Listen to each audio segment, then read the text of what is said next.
Hello दोस्तों, आपको भाई लेकर आया है एक और नई वीडियो जिसमें कि मैं बताऊंगा हरिशंकर परसाई का जीवन परिचय। तो दोस्तों, वीडियो अच्छी लगे तो लाइक करना, शेयर करना और चैनल को सब्सक्राइब करना न भूलें, जिससे कि आपको हर एक नई वीडियो सबसे पहले मिल सके। तो दोस्तों, वीडियो की तरफ चलते हैं। हरिशंकर परसाई का जन्म मध्य प्रदेश के होशंगाबाद जिले के अंतर्गत जमानी नामक स्थान में 22 अगस्त सन 1924 ईस्वी को हुआ था।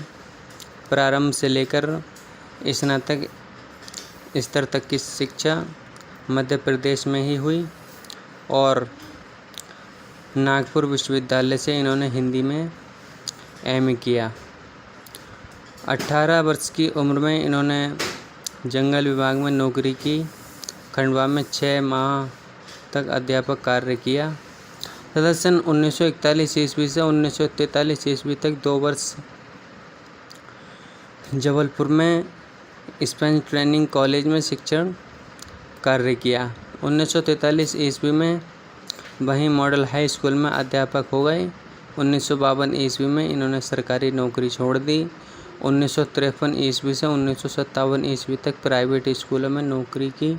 1957 ईस्वी में नौकरी छोड़कर स्वतंत्र लेखक की शुरुआत की।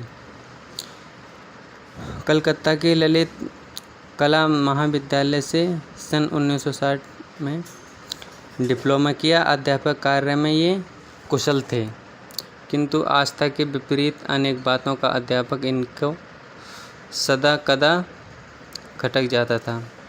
10 अगस्त 1995 ईस्वी को इनका निधन हो गया।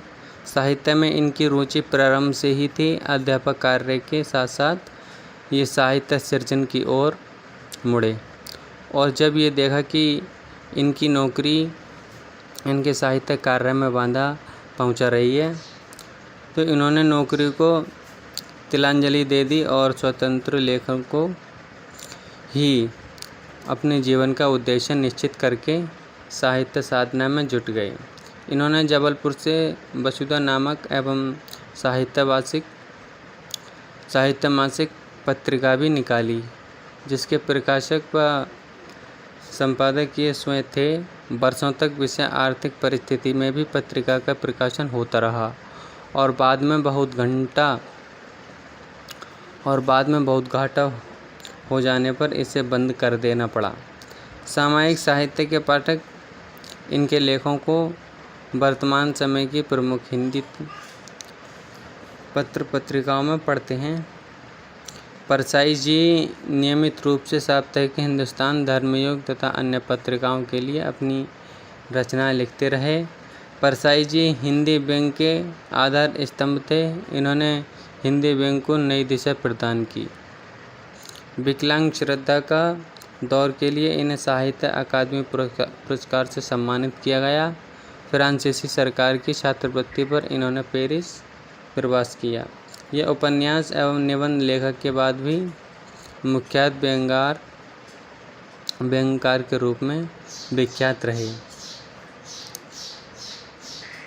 तो दोस्तों, वीडियो कैसी लगी? अच्छी लगी तो लाइक करना, शेयर करना और चैनल को सब्सक्राइब करना न भूलें। तो दोस्तों, बहुत जल्द से जल्द एक और नई वीडियो लेकर आऊँगा।